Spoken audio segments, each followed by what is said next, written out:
The only way that you can really do that is by collecting information, either through players that have worked with that coach or assistant coaches that he's worked with, right? So one example is Jane, not Arrow. Arrow currently works with Jane, and he used to work with Kraken Laken, who was the off-tank for our team. He recently decided to leave to pursue other opportunities. So Jane and Kraken are like kind of two gates that I have towards Arrow, right? And I talked a lot to Kraken, and again, obviously, I know that there's always going to be a little bit of bias when talking to sources like this.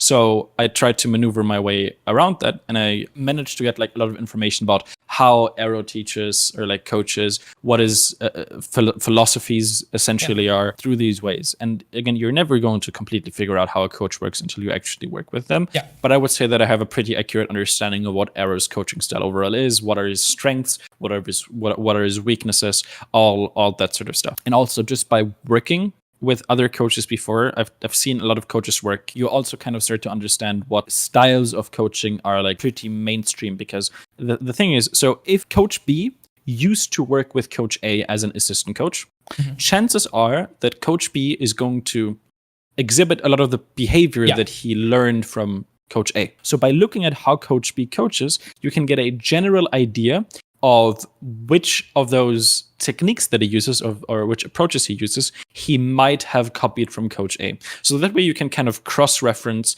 information from multiple sources, and you can start to figure out how a coach actually works. Now, this is never going to be 100% accurate. Yeah. In the end, the only way to really figure out how a coach coaches is by working with them or being a player for them, that sort of stuff. But it does allow you to give a general idea. Obviously, also things like social media, although social media is not as helpful because a lot of coaches tend to put on a like kind of a mask for social media. But so that's kind of how I get an idea.